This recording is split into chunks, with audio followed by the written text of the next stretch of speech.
So now I'm going to try and do a forward loop on it. Very impressive. Very dangerous thing. Mm.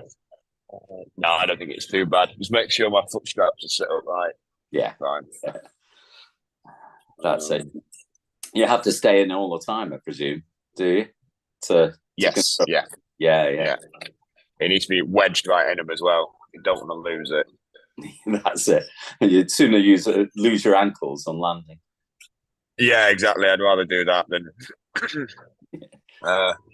I'd rather just stay in a minute myself than come out of it, because coming out of it, it's going to be pretty dangerous with the foil underneath. You're not selling it well. No. They look so good though. I've seen them down in Weymouth, and they just whiz past you. They're like silent assassins. You can't hear them coming. They just fly by. I'm going to do that for the next. I'm going to start the POV series again. Now I've got more time, and that'll be the next one. Wind foiling.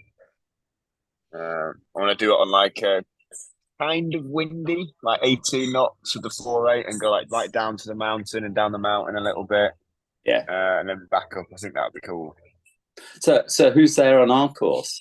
You sort of sent it out to 4 people, but 2 of them are only phone numbers. Let me have a look. So we have you. We've got Jeff and Dave. I don't know if you know Jeff and Dave. I know Jeff. Yeah, you know little Jeff. We've got Nigel. Do you know Nigel from Captain Cross? He normally comes. He will have been here last time for the clinic. He just didn't do it. But he was on the one this June, and he's coming back for September. Oh, right. Yeah. So he's like well into it. And then we've got Steve and Carol. The older couple have always got shin pads, knee braces. I know them. Yeah. They're lovely. They were on it last year. They were on the last one as well. One of the many carols they had. Yeah, I think we had 3, didn't we, in the end? Yeah, one was the Caroline, but they all seem to respond to Carol. Still counts. Exactly. Just let me check this and make sure that we are live streaming. Yes, we are live. Excellent. Yeah. Cool. So I think there's 6 of us. We might get one more. There's one person talking about joining. In which case it'd be 7, but I think 6 would be a nice number. It's perfect, isn't it, for getting around everybody? And yeah, it's kind of like a day with each person. Yeah, spread out. Yeah, exactly. Yeah, split amongst all the days, and then some time for filming and stuff as well. I've got the proper camera this year.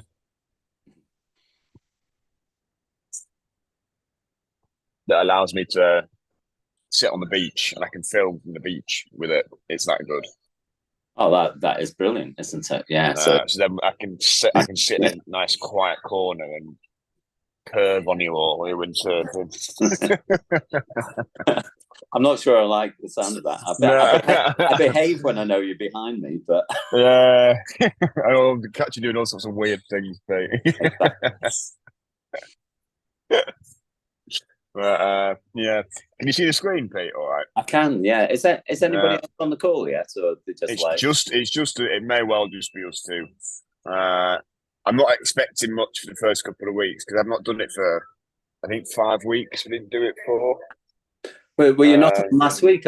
I missed last week. It was just me and Mike last week, so I didn't record it. No, fair enough. I'll put it on this week and record it for YouTube so people know that we're here. But yeah, let's get up. I think we can have a look at is the new cross. If it loads, when it loads, if it loads, there we go. It's the Cross HR. We might have to. The English part of this website is still in German normally, so we might have to, interpret it. Yeah, it's all German. We'll just have to copy and paste it into Google Translate and see what they say, and then we can compare it to what I think of it.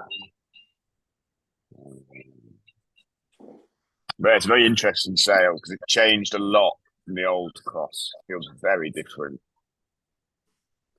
Hill one wasn't so bad though, was it? No, I mean, no, by no means a bad sail, but just a very different sail now. I think these new ones have got much more trimming available. They can be trimmed a hell of a lot more than the old ones could. Right. And so that's something we'll look at on the first day. Yeah. Oh, come on. The internet's always I'm always reluctant to touch anything in the centre though, because like I always think, well, you've probably got the sails set up brilliantly, so I'll just they are. Apart from the harness lines are always too far forward, but that's about it. Yeah, harness line was too far forward, too short. The old crosses are kind of like you sort of just rig it and go. But these new ones have got quite a lot of play. I would say they've kind of got 3 setups. They can rig them for light wind, medium wind, and then for strong wind, and it changes them a lot. Yeah. For me, a lot of especially in the light wind, it feels. I mean, it's got so much play. You'll see it when you come. The bottom batten's got so much profile in it. It's like a like cambered sail. Yeah, so that gives you a lot more pull further down, does it? Yeah, in the bottom of the sail, bottom half of the sail. The only thing is, I think they're noticeably harder to come up wind than the older ones because they've got a bit more shape to them. Yeah. When you're sailing close to the wind, you suffer a little bit, but on every other course, they definitely outperform. They go so much. You get so much more speed out of them, and there's much more stable sails. They feel much more balanced in the hands. The old ones always felt a little bit backhand heavy. You always have to pull a little bit with the back arm. Yeah. But these new ones just feel fantastic. Oh, come off it. It's not worked. Let's have a look quick.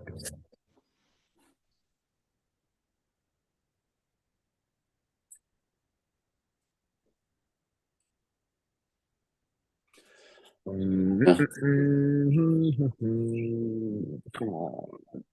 I tried a smaller board yesterday because it was quite windy. Oh, how was that? I went down onto that 100 I bought ages ago, and I hardly ever use it. And I'm fine when it's blowing seriously. As soon as it stops, it's a bloody nightmare. Just go straight underwater. Yeah, well, the back does anyway, because I have most of the weight at the back anyway, and it just sort of pops up at the front. And yeah, I think it's something that'll only come out when it's properly blowing. Yeah, but I mean, it's good to have. It makes so much difference to bouncing around. I noticed that. Yeah, much nicer when it's really blowing to have something small under your feet. So much easier. But it's if it's not windy, it's a bit tricky. You have got to just if you get into because even if the board's underwater, as long as it's flat, it's still something you can still stand on it, even if you're waist deep. It will still. I've seen you do it. I've seen you do it, but and you just keep pulling down on the boom to hold the board flat. And you might need to move very far forward as well. So even have one foot in front of the mast foot, but it will be able to balance on it. As soon as you stand a little bit too far back and a board goes like that, it'll just flip. That'll be finished. This damn thing's not loading. And actually,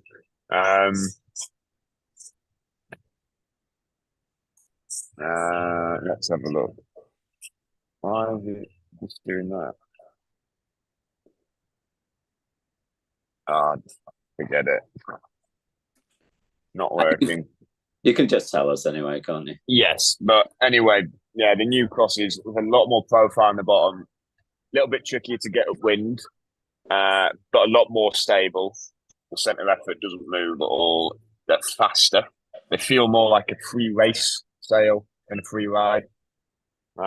Unless you trim them flat, you can trim them also quite flat. And then they feel much more similar to the older ones. But they're nice. They're working a lot. They work really well. We haven't got loads. We've got new sizes. So there's now so we've got in the centre now, we've got the 5.6. There's 6.2, 6.7 and 7.2. Yeah, that's all right, isn't it? Slight variation in the sizes. And the 6.2, I think it rigs. I'm sure it rigs on a 430, which is pretty cool. You can get 6.2, 5.6 and 5 all rigged on a 530. Yeah, so you only need the one mast if you... if you had your own gear, you can rig a lot with one mast. Just let me check that. If we get the website, I can see that quick.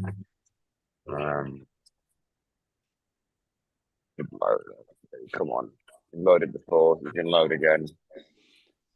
Are they still all right for the low wind stuff, or do you use the old sails for all we've got the quads still. Yeah. The smaller one, we've got quads 5.2 down. We have got some curbs, but we haven't put them out this year.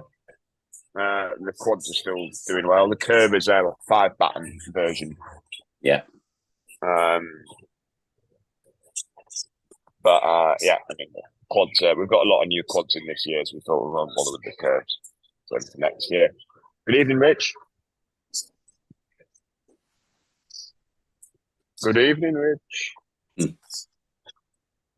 Don't think you can hear us. I'll just put it in the chat quick.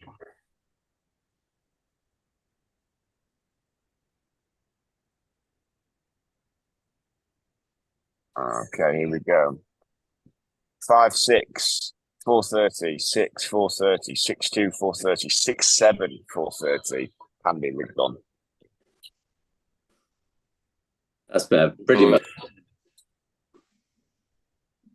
It's a pretty good range for one mast, really. It is. That's quite short, so they're quite wide as well. Then. Yeah. Yeah, I mean, they're not as wide as the old ones. They fit in the racks a lot easier. Yeah. The other ones, you used to catch your clues in the racks, but now they're fitting them easy. They took out the cutout, really. The sails definitely got a little bit wider, I think, up at the top half. Up here. Yeah. They got a bit taller. But you see the cutout's actually very small now. Yes. Yeah, it's nowhere near it used to be very big. And you can see what the sail looks like here. Having to load damn things. I love that jibe of the young lads that you put up. Yeah, it's good, isn't it, that one? It is, yeah. It never looked like it was going to stop, did it? It was just always going, always perfect. And so easy. It's like you said, obviously flat all the way through. The board, you see the nose of the board never lifts at any point, really. Yeah, that's just keeping his weight on the sail and the sail forward. Yeah, keeping his weight. Yeah, exactly. Just being forwards. So the biggest thing in the jibe is just having the balls just lean forwards. Keep on your toes. Exactly, Rich. Good evening. They used to talk a lot about mast foot pressure and driving it round just by pushing down on the mast, didn't they, at one time? Yeah. It used to be the fashion. It's still very valid, to be honest. As long as if you're down low, keep the weight off the heels in your toes, like Joe is. We have to reload it again. Like Joe is there. It'll go around, no problem. Then you just got to not sludge your exit. I mean, Joe here, like he grabs a mast, his foot change a little bit too early, your car's a little bit too tight here. But if you go in with lots of speed and you keep the board flat on the way around, you'll come out with lots of speed. So you can get away with a lot of things. Yeah, it's really nice, is that? And then using gear that helps you as well. Like this is the sails. We were very powered up. We weren't on big gear. That's a 6, I think, that Joe's on. Yeah. Joe's not. He's not a little lad. He's got some weight to him to throw around. and I think we're on 130 boards, which is quite big. That's the F races. Yeah. I mean, the F races, they are fast, which helps. Also having a big platform to do your driving on, I think that helps a lot because you can get away with a lot. Yeah. I was trying it on the beginner boards because there's been enough wind to quite happily playing those. And it's so much easier because you're not got all the side to side movement or up or down. It just goes round. Yeah, exactly. Yeah, and you get that awesome smaller boards from the mass foot. But being able to keep the mass foot pressure on, it'll hold the board in the right place. As soon as you lose that mass foot pressure, it starts doing whatever it wants. And the smaller the board is, the more it's going to bounce around. I find at the moment I'm losing it just on the switch. So as soon as I can come out the other side, fine, and I move my hand up, and as soon as I let the power out the sail, the board's all over the place. Yeah, that there here, Pete. Just there, yeah. Can't see it. So when the foot change happens, make sure that you're moving forwards in your foot change. Don't move towards the back of the board. There's a foot change, so if your feet are here, it wants to be there and there. Yeah? Yeah. Not stepping onto the back of the board. And then get all the weight in the front foot. Because as soon as you release the power and let the sail start flipping, you want to be stood upright with all your pressure, all your weight over the mass foot to keep the board as flat as you can. Something to work on. Yeah. Something we can look at when you come out. Yeah, I think we're all going tomorrow. It's sort of just enough tomorrow, so everyone's going down. Yeah. Bank holiday as well. There'll be crowds. Let me have a look. There's an example of leaning forwards. You can look at the sail. Not very forwards. I mean, the wind is very light when this picture was taken. It's a little bit of an exaggeration. Let's see if this video will load. It should have.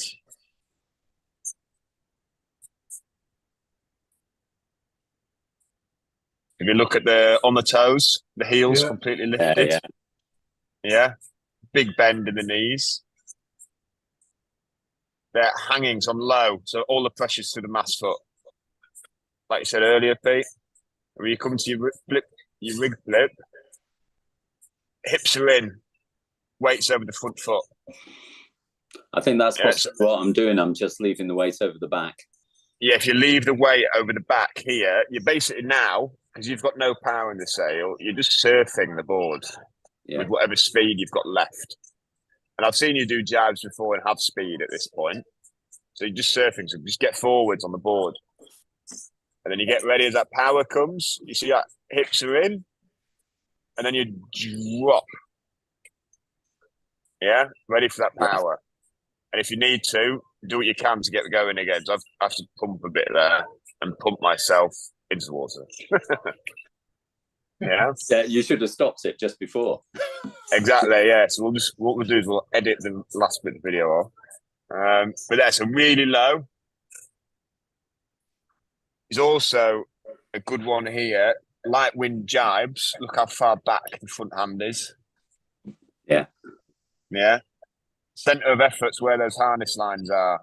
I'm letting that centre of effort pull me through. Foot change. As soon as that foot change happens, I'm starting to stand up tall and get my weight over the front leg. Hips are coming forwards. Catch the new side and I drop for the power. Yeah. Yeah. There's so much to think about, isn't there? There's a lot, Rich. That's quite a big sail as well. I mean, I've been doing it on my 8 recently. And there's an awful lot of sail to get round. There is. And sometimes you do end up catching the mast and sort of thrusting it across. Yeah. It's a tricky one to get right on bigger sails. Everything, the good thing about big sails, everything happens a little bit slower. Yeah. Everything goes around a bit, but everything goes around with more weight. Everything's heavier. Smaller sails, little bit easier to throw about, but everything happens a bit faster. Yeah.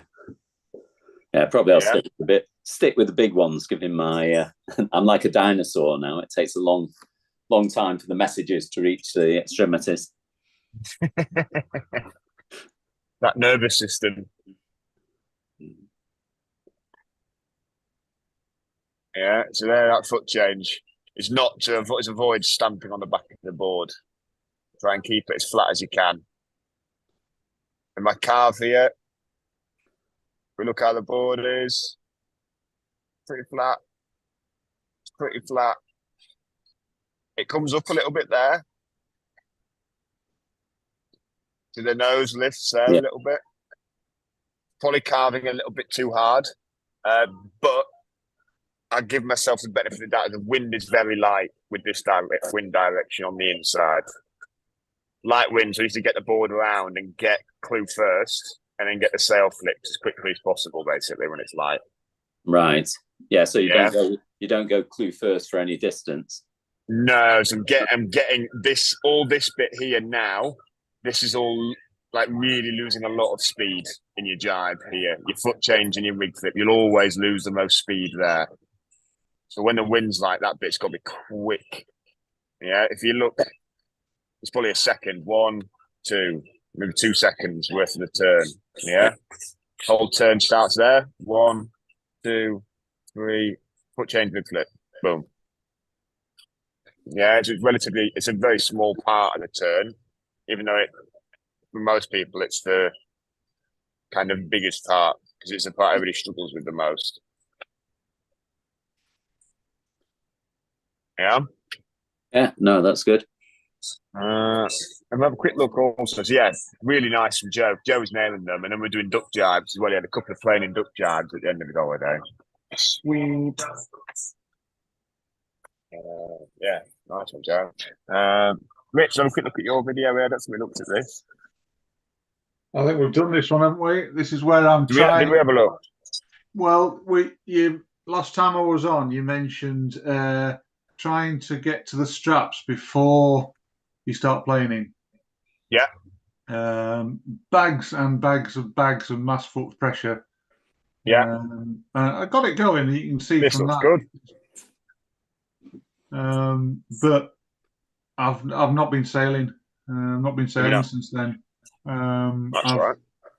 The doctors told me not to drive because of my neurological issues I'm having with migraines and vertigo, whatever it is. They can't diagnose what it is, which is why I had to cancel the trip to Keflos. Shit. Although I did go to Kos for a week. Nice. You know, so I did go on holiday, but I wasn't able to do any sailing. Not windsurfing, yeah. No, I just bought myself a new board as well. What did you get yourself? I got a 135 code. You know, right. Yeah. And I tell you something, it is beautiful. I've sailed it twice. I find it more difficult to get going because it's narrow in the tail. I find I need more power to get it onto the plane. But going in at Fraysthorpe, when it's a southwesterly, you get an awful lot of chop, and you're always heading into the chop. It'll cut through it like butter. It's so much more smooth because before I had a 135 fire move, and that just I used to end up losing all my fillings with that. Yeah, I know. That's just the same as the Patrick free race. Yes. It's as soon as you get chop on that, it absolutely batters you. But the thing is that what I'm finding, you know, I was sailing the code with a 6 meter sail on a 135 because I seem to remember Ollie, you said sail with a smaller sail and a bigger board. Yeah. So I was doing that. I don't think I need anything smaller because it just seems to handle so well. Yeah, it looks ace that actually. That looks like a fun board. I went to the. I got the carbon one. I mean, it's come with a really small fin with some side fins, which I'm not so sure I'll ever use. But put a bigger single fin in. I would. Yeah, it comes with a really odd thing, a 38, but it's like set back in the box. Yeah. Really, I mean, I don't know why they haven't just put the box further back, but they'll have it. You have it further forward. If smaller sails have a centre of effort that sits further forward, so when it's you're back in planing, you want the centre of effort to kind of be really close to the centre of effort of the fin. Yeah. And if you're on a big sail, the centre of effort will be too far back, and you'll spin out too much. So we'll have a fin that's offset. All right. So the fact is that the 38 is really a big fin. Yeah. Which I don't think is a bit. I don't think, I mean, 38. That's a reasonably sized fin, to be honest. Like that's like 130 litre slalom boards. We'll put 38 in. Normally. Yeah. Well, it's a lovely board. It's just I'm finding it really, and I think it's my technique. I'm finding it difficult to get going at the moment. Yeah. Try and stay on the front foot a little bit more, Rich. Yeah. You want to use to get going. If I annotate this board a little bit, I don't know if this is right, but Gumpy saw a photo of me and he said your front hand is too far forward. Yeah, can be also killing a lot of the sail. Which he said your harness lines are too far forward, your front hand's too far forward. So bring it all back a bit. Yeah. I mean, in this video, it looks all right, to be honest, Rich. The thing is that with that, I think I was on 8 meters there, or 7.5, and that's a 155 litre board. Yeah. And I think I was nicely powered up. I think what I've been doing is taking too small a sail. So I've not had enough power to get onto the plane. Yeah, it could be. So Richard, what's the code? What type of the board is the code? Is it a freestyle wave or is it pure wave board? Or that's a good question. I mean, it is a pure. I would say this is a wave board. Looking at it, it's not very free riding, but it will work well in choppy conditions. Yeah, that's why I got it, because the fire move I was just getting, like I say, I was just getting slapped all over the place. So I'm thinking, and like I say, with sailing on a 6 meter, I don't really go much more than 6 meters really, because I find that when it gets really, really windy, I just don't go sailing. Yeah. So I'm thinking next, I'm going to get rid of what I've got a freestyle wave, a 114, and I've got a 120 litre fire move. Thinking of getting rid of those and getting a nice big carve. For that's a good idea. For the 9 meter days, So I wouldn't anything bigger, Rich, than like sort of 7.2, 7.5 on this. Probably start to overdo it a little bit, and you want something bigger. Yeah, board that's designed for more leverage. Yes. I think you're right. This board, I mean, if you compare the big code and the small one, the shape's very similar, actually. Yeah. It's pretty parallel in the rails here. Yeah. This one also pretty parallel in the rails, makes good for carving. You get a lot of railing when you carve. Yeah. And then the tail's sucked right in at the back. Same on this one. It's very similar shape, just a bigger version. This is definitely still a wave board. Yeah. Well, that's you've got all the volumes around here. Yeah. Whereas in the carve, the volume a bit more like here. Yeah. In this area. I'm going to have to move you. Exactly. And this would be design it for bigger sails. This board, it's a big wave board. It's not designed for really big sails. This is designed more for catching waves in light winds with not massive sails. But will work well as a high wind free ride board for sure. Yeah, that's really why I've got it, because I spent a long time with Gumpy talking about options for, because I had 7 boards, and I said I really only want 2, if or maximum 3. I mean, I know I've got a van and it's plenty big enough to take them all, but it's a bit like you get to the seaside and you don't know what to take. Too much choice. You know, you can rig half a dozen sets of kit and none of them are right. Yeah, that's the thing. It makes you a better sailor if you've only got a couple of boards, well, because you don't have so much choice. You've got to take what you've got. I mean, do you know Ben Hall? Yeah. He always sails with either 4.8 or 4.7, something like that. Every time he's out, and I know he's a phenomenally talented sailor, but you think it can't just be physics. It's got to be technique. Oh, there's a lot of. I mean, like for me, I have a 5.2. I've used it once. I always take 4.8. But it's same thing. Like Ben's so good at with one sail because he's all. I remember I've heard story. I was not here when he worked here. But apparently, he only had a 5.3. It was just 5.3 weather. Yeah. So you get really good at sailing it when it's light wind, and you get really good sailing it overpowered. And he's not 18 stone adapt to it. No, he's not. But I mean, he's not mad heavy, but he's not mad light either. Ben, you know, he's still got weight to kick about. And for me also, like it's 4.8 weather all the time. Yeah, there's no need to take anything else. I always remember Dave White turning up at Fraysthorpe, and he was on a 105-litre board with about a 6 metre sail, and I'd rigged a 7.5 on 125 litres, and he just left me standing. Yeah, I thought, and he was 130 kilos at that point. Yeah. It was before he had his stroke and everything, and I thought, do you know, it is.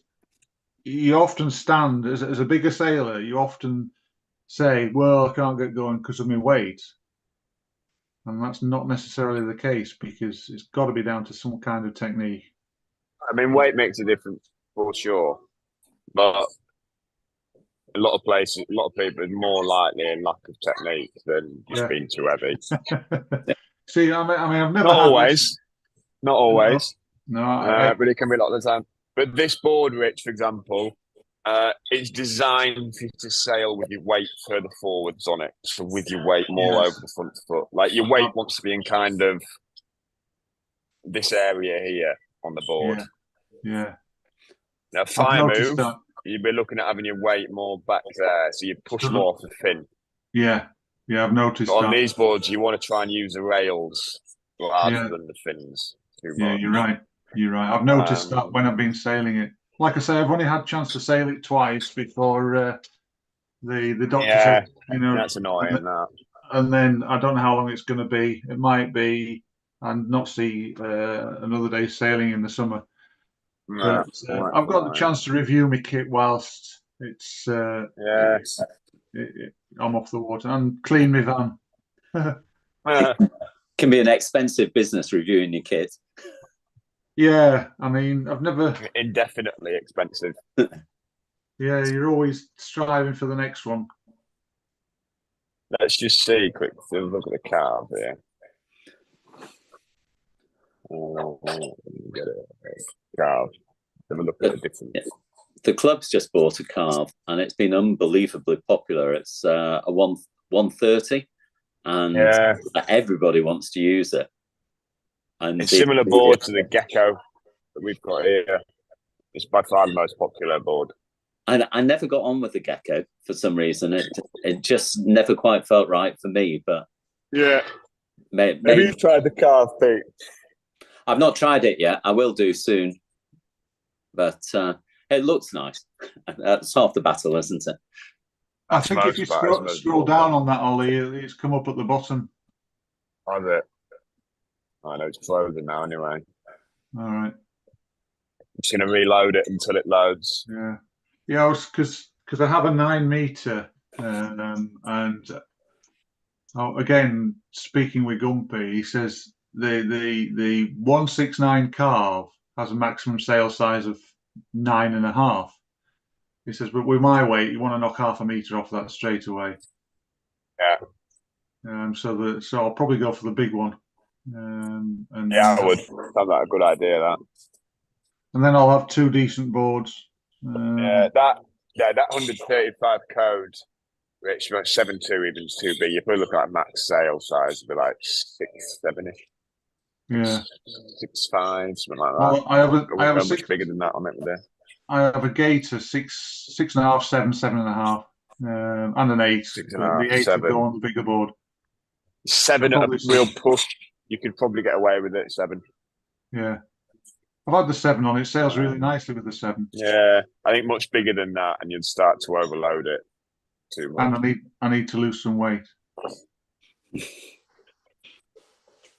Nah, that's boring.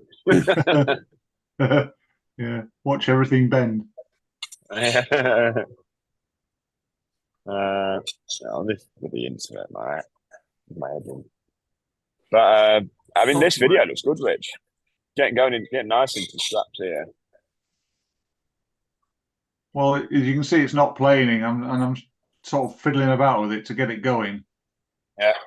And then it just popped onto the plane. So it's often the almost going. As soon as you put your foot in the back strap, it just lifts up and goes. Yeah. Just a bit of pressure, a bit of lift you get off the fin when you push into it, sets it off. There goes my foot, and you can see. You're right. Yeah. But you can get that. You can get that lift just by sort of pushing hard on the edge as well, can't you? Yeah, you can. Yeah. But then you have to take your foot off and put it in the strap, which is always a Well, that's the problem. If you look, and then I don't actually take my foot off. I tend to swivel on my heel and get my foot in that way. It's a good way to do it, Rich, because you avoid catching your heel in the water if you do it like that. It just doesn't do your knees any good when you. If you do, you got to be careful. But like that's good, and then coming from above and kind of down into it like that. Don't go just out and around. You'll get your foot gets whipped out by the water. Technique's good, Rich. The sail's really still. It's the main thing that you're looking for when you go for the foot straps. Is to keep the sail as still as possible. That power remains constant. You can move. Your hips are moving around in the harness. Yeah. You can do that if your power is constant. When the power starts changing, that's when catapults happen and stuff. Well, I took your advice and bought some 36-inch. They look comfy. Them if that's them, they look good. That's them. Yeah. Be a bit lower down. It's always good to be lower. Yeah, I find I can put the hoop boom higher as well, which always. But we're being told. 32s. Say again. That's 32s, I think. That's as long as the ones in the centre go. But also, it could be lower. Bum could be a bit further out. Yeah. A bit more of like a C shape. But yeah, and then keep the boom up a little bit, especially because you're tall, Rich. Yeah. There was a video that Pete Francis put on where he was following me. I don't know if you put it on the on your. Sure. Oh, there, because you've just gone past it. Go down, there. That one. No, next one down. Next one down. That's me there. And you look at my front hand, it looks like I'm reaching straight up rather than across. No, yeah, let's have a look. I can kind of see from the picture already that it looks a bit like that. Yeah, because I've got the boom right at the top of the cutout. Yeah, it's. I think there is going too high. Obviously, kind of anything above chin sort of gets maybe a bit like unnecessarily high. But that's when you stood up next to it. If it's there, that's all right. And when you're in your windsurfing stance, you'll be down below it anyway. I mean, that stance in that picture looked quite nice. It was I have to say, I wasn't very comfortable that day because I'm on the big fire move. And it's going southwesterly. So that's a bit bumpy. So it was,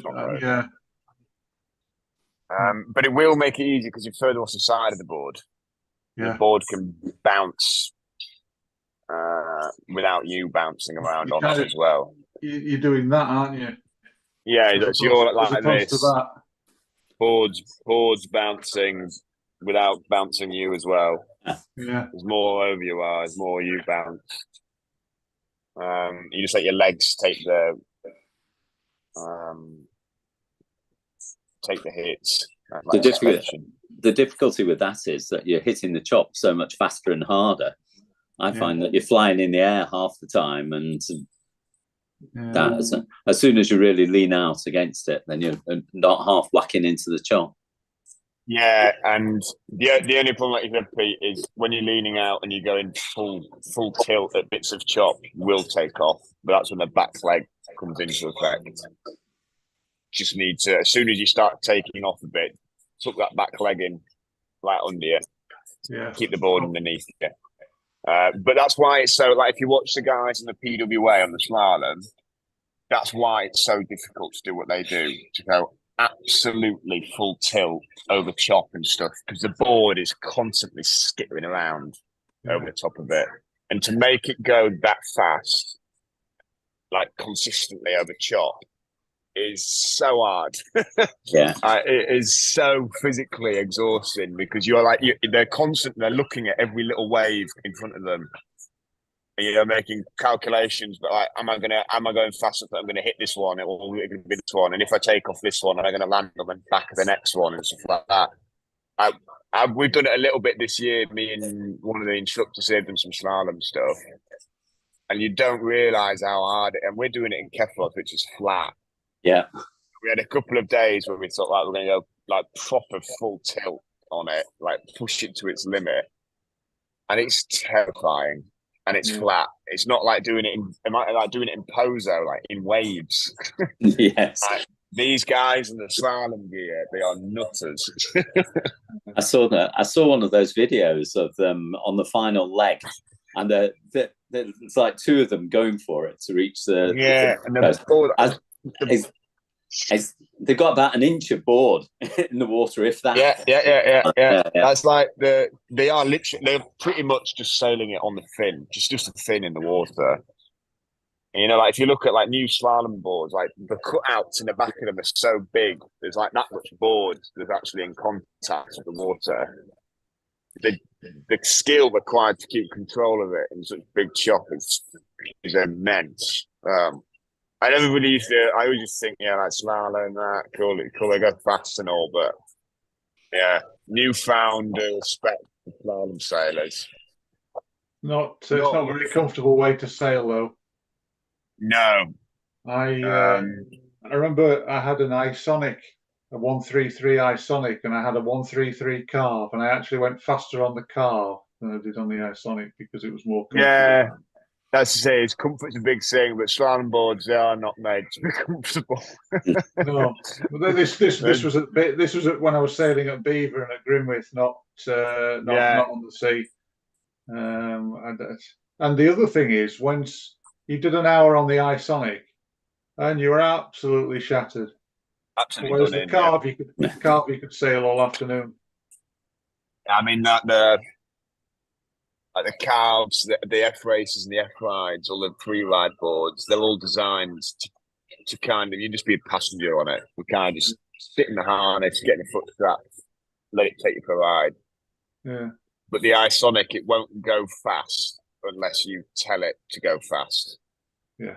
And you've got to have the right technique to make it do that. And then even when it's going fast, like putting it through a jibe, it doesn't want to jibe. It just wants to go in a straight line. So to make it jibe, you've got to really push it around a jibe. It's the same with all slalom boards. Have you ever sailed a hypersonic? Do you remember Starboard? I've not, no. I remember them. Bloody hell, what a thing they were. Oh. When you get them going, they could fly, absolutely zing along. They were so comfortable. But getting them going, you're either going sideways or you're burying the nose, because the nose is only so long, really short, with these great huge concaves in the base. It was horrible thing. You see loads coming for sale on there we go. Yeah, see how much fatter it is in the tail. Much bigger tail. even on the small one. And what size do you say that is that you're getting, Richard? The biggest one to the right is a 169. I'm not sure I'm getting it because obviously it's a whole load of money. And if this driving license thing pans out, then I'll be all right. If not, then I'll be wasting my money. But yeah, I'll look at the 169, which is on the right. Yeah, if you're unlikely to be sailing this year, you might as well wait to the sales in January when they do all this year's stock, half price. Yeah, it's just whether they've got them in stock, that's the problem. Yeah, that's always true. But I find that a lot of places now they won't hold the stock.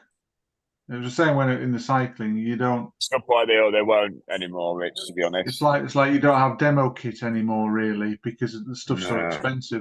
Stuff like this will probably be ordered in, so they probably won't have.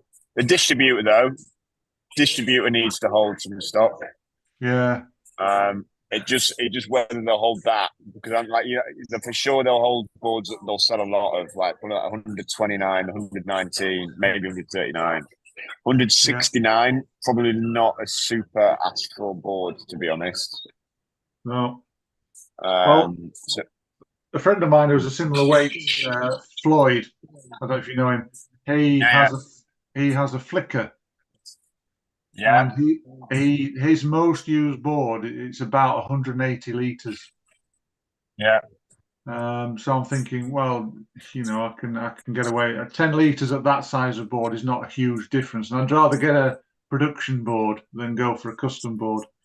Yeah, because if I ever decided to sell it, people know what they're getting. Whereas with a Flicker, it's very much a personal choice, isn't it? I'll tell you, Richard, my favourite of our training boards is the Viper, and that's a that's a 190, and I swear it gets going just as quickly as the free race. When you put a big sail on it, it's so responsive. Yeah. So I think my two boards are going to be this big carve and my 135, and I think that's all I'm going to have to need, really. Good quiver of boards, that, Rich, for you, mate. Yeah. Very good. Till next year, and something else comes out. Yeah. New shiny new board. Yeah. What are those bird magpies? Like a magpie. Yeah.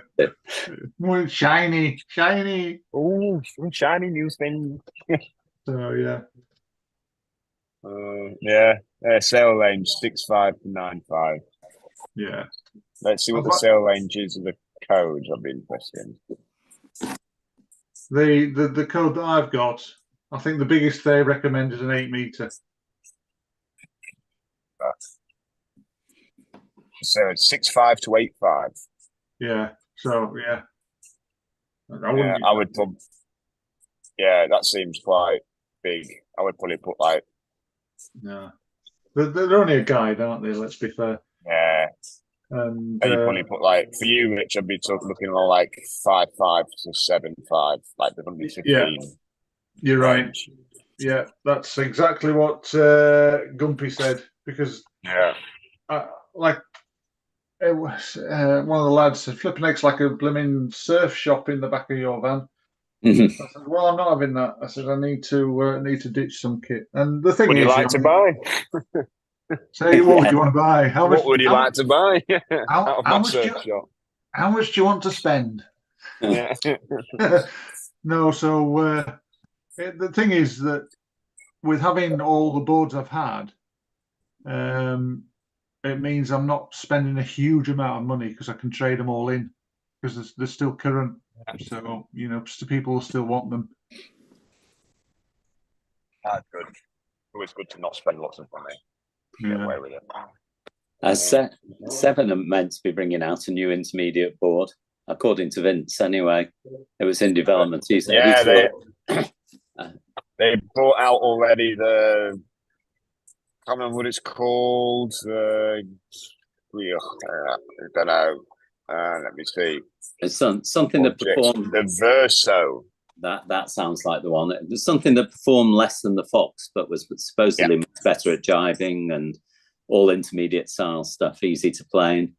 Verso is a fast track progression platform for improvers. It's very similar in shape to the Carve, isn't it?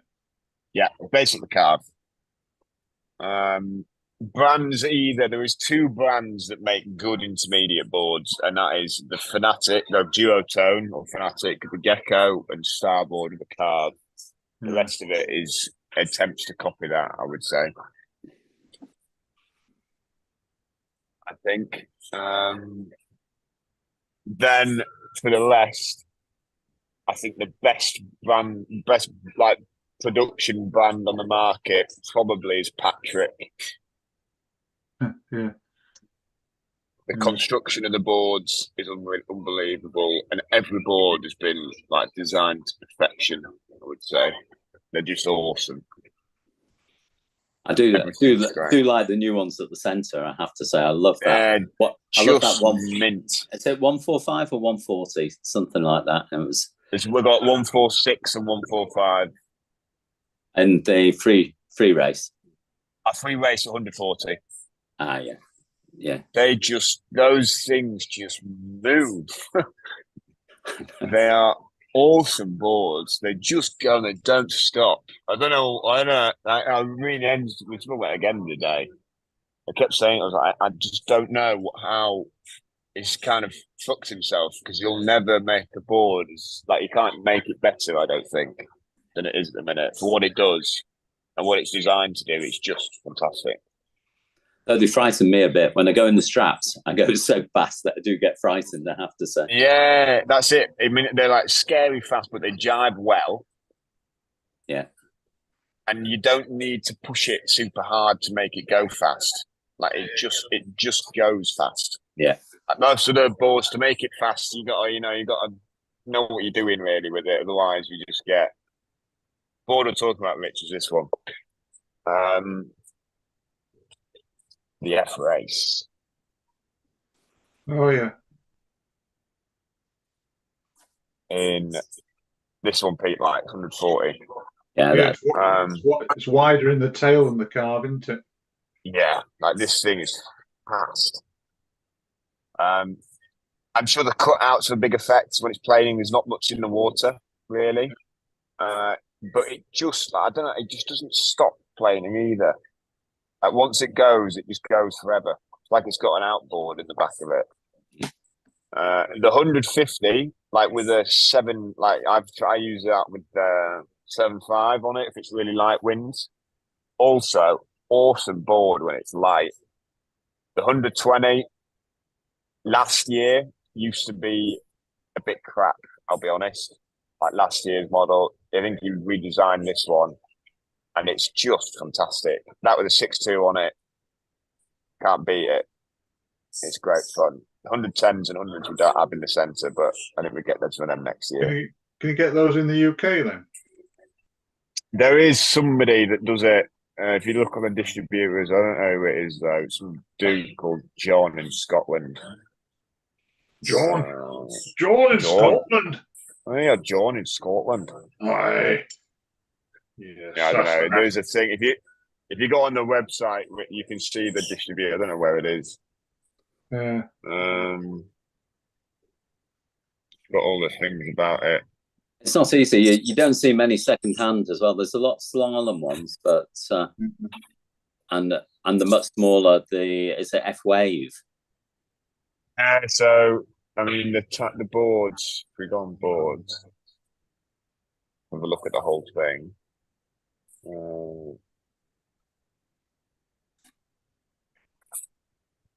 There's a couple of boards that they do. Yeah, style. That's always been. That's a freestyle board. You see a couple of them in the UK. The wave board, the older wave board was good, and then the speed boards. Oh, heck. Patrick Speed Air inside, slalom boards. They like in the speed market. Patrick holds the monopoly really. I had a go inside one was hollow. Many years ago at Beaver, I had a go on a thing called a missile, an F2 missile. Same designer. It was Patrick that was making them then. I don't know if you remember, there was a thing called the Navman. Before they went to GT31, you could get, it was like a yellow triangle that you put on your thing for GPS. Yeah. Do you remember them? 42 knots they had down at Beaver on an F2 missile. Yeah. It sounds like something the Americans would make and sell. Yeah. I mean, the GT31 was a better piece of kit. It was just so complicated to use on the computer. You know, I couldn't be bothered with it in the end. But yeah, is it right that Caroline had some of her kit stuff stolen? Caroline? Yeah, there was some. I read somewhere. Watch your kit, guys, because someone made off with a kit. She's been in Anglesey, hasn't she, this week? I've not seen. Oh, right.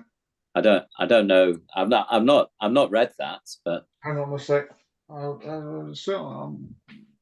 amongst. Did she go to Anglesey? I thought she went to Fraser. Might have been on the WhatsApp group. So. It could have been Fraser actually, Ollie. Caroline Windsor, here we are. Yeah. Watch your stuff on the beach. Someone took my gear from beach today. Luckily, I found it all. It's been dumped on the footpath to Willesden, which is not far from Fraserthorpe. Oh, right. It must be Fraserthorpe, yeah. I've never known that happen before. I've not either. Not at Fraserthorpe. Shit. I had a harness snicked at in Tarifa once, and that's about it, really. I've heard a bit higher up from you. What's it called? Redcar. George caught someone making off with her kit. She said it was just like a rogue. He obviously knew nothing about windsurfing, and he said, "Oh no, I thought it was lost. It was just lying on the beach." All right. But all right, then. That's the only time I've heard of anything being nicked. Yeah. I mean, I had all my kit stolen once when I was at home, but it was connected because, as you know, I was in the police, and it was connected with a case I was dealing with, and it was it all ended up at they dumped it all at Pugneys. Really? Yeah, it was kind of just a warning to watch yourself because we know where you live, kind of thing. It's just one of the hazards of being in the police. But yeah, other than that, no. The thing is, it's so difficult to get rid of. Yeah. You tried to sell on Facebook, it'd be caught instantly. Yeah, I mean, it's such a small community that people know everybody's kit and stuff. You know, you'd have to take it abroad or something, I think, to. Even then, I think you'll get away with it. Someone will find it. Good thing about social media, isn't it? Anyway, guys, I think we're going to leave it there for tonight. Yeah. Now I'll jump off. Thank you both for coming. No. Good little chat there. Yeah, no problem. Thanks for coming out on a bank holiday weekend. Oh, no, I didn't know it was bank holiday weekend, Pete. Are you still over in Greece? Of course. Yeah, good man. Of course, we're here till the 3rd of November, I think. Yeah, I tell you, we loved it. I loved it. I mean, it was 35 to 40, no wind, but I was just about 2 miles away from Kos itself, Kos town. Oh, okay, yeah, you were down there, like Tagaki way. Right up to the other side of the island to you, and it was lovely. Nice, good stuff. Right. Brilliant. Bye, guys. See you soon then, Ollie. Cheers. Thanks again, Ollie.